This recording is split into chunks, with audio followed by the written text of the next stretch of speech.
Good afternoon, everyone. Thank you for all being here.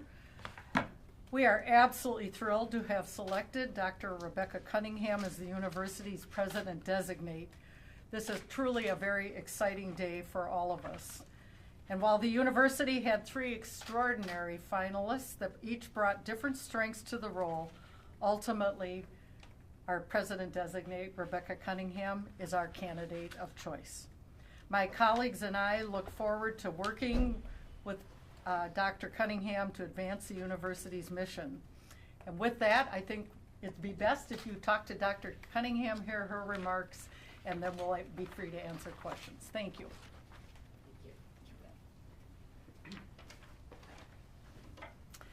Good afternoon, everyone.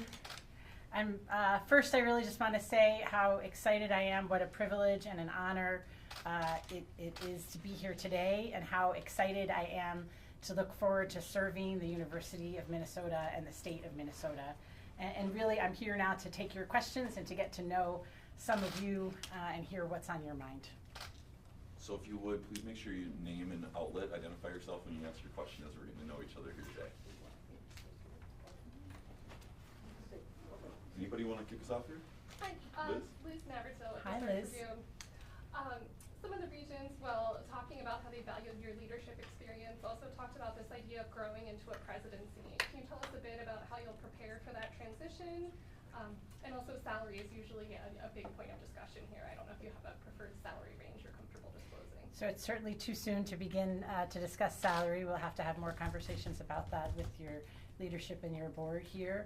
Whatever job you take, even if it's at the same level, you always have to grow into that role. The people are different, the place is different. And fortunately, I know I have great leadership here who can help me get local wisdom. I've talked to many folks across campus. And also great mentorship around the country for people who have been presidents in other roles, and also other senior leadership roles who will continue to help me do any growing that I need to do as I move into this role. Jennifer with Care 11. Part of the reason you were chosen was because of your medical expertise and that background. How do you think you can help bridge as the U and Fairview sort of try to figure out their hospitals and some of the medical background here if they so choose to continue that partnership? Mm-hmm. So I bring to you 2 skill sets. One, a deep experience in a health system, and a physician with boots on the ground working and working through clinical practice, and also academic medical health system expertise. But I also bring to you experience as a senior leader in higher ed administration. And so the combination of those 2 roles, I think, can help guide the university forward. Certainly, I understand and am completely fluent in the language of health and the issues facing the health system and the medical school here. And I'll look forward to working with your good leadership and to working how we can advance what I think is an exciting opportunity at this right time for the University of Minnesota and for the state of Minnesota. Hi. Hi, Matt Sepik with NPR News. I'm not sure if you have any experience managing athletics and that end of the university.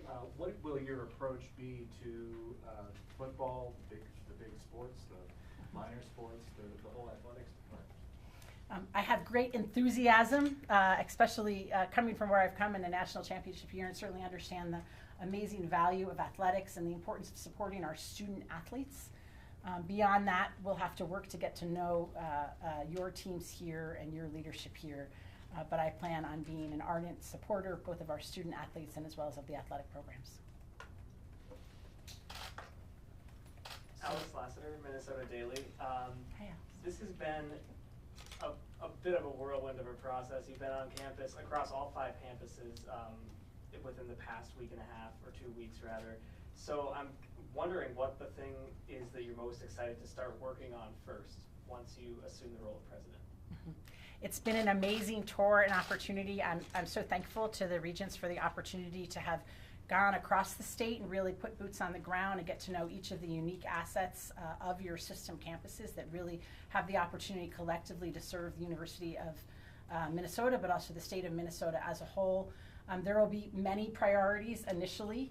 I can imagine some of those priorities will certainly be the question before around the health system, but also simply getting to know the people in this place and all the great work that's happening will be obviously a first priority. Alex DeRozier with Pioneer Press. Some of the regents said that they favored the other candidate because they thought she had a bigger picture view of higher ed, and besides medicine. And I'm just wondering, when you do take on this role, what do you think the biggest challenge for you is going to be? Is there any particular area that you think you'll have to do more homework on, or? Yeah, I want to emphasize, and I think it's easy in the press to see the MD and say, oh well, knows health system, knows hospitals, has been an emergency physician, but I've been leading in higher ed administration in a senior role for 7 years at a major R1 public university. So, and I bring to that before years of experience as an educator, as a faculty member, educating undergrads, educating master's students, graduate students, and so I fully am immersed and have years of experience in higher ed leadership.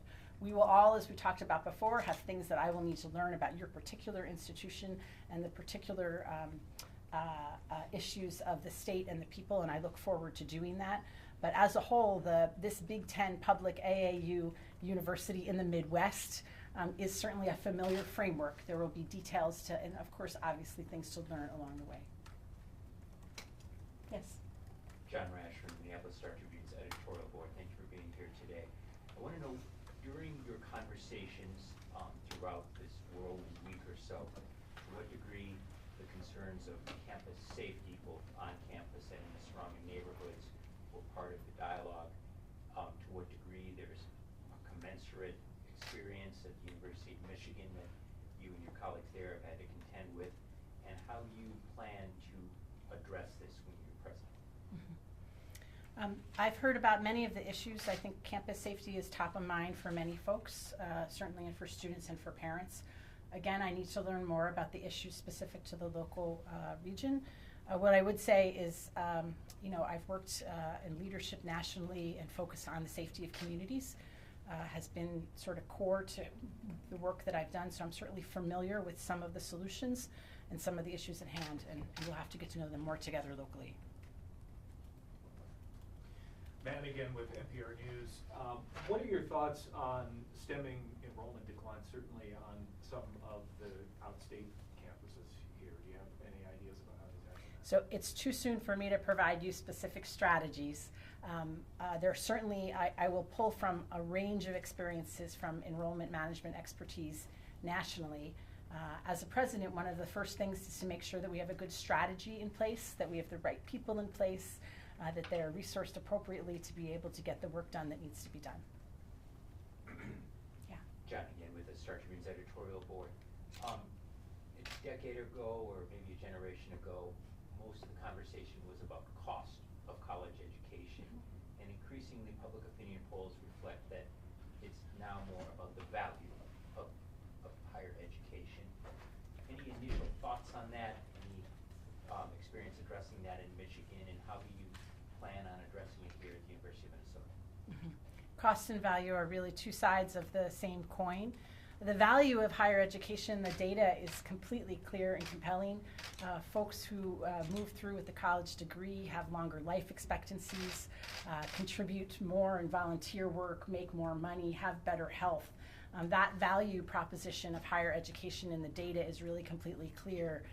What we need to do is to tell our stories about what that means for the individual lives of Minnesotans, what that means for our students, and how that impacts their life when they go back to the community. And I look forward to hearing those stories, which I know are here for that value of higher education for your students and for the citizens of Minnesota as we talk about that and balance it with what is always on the mind, which is cost.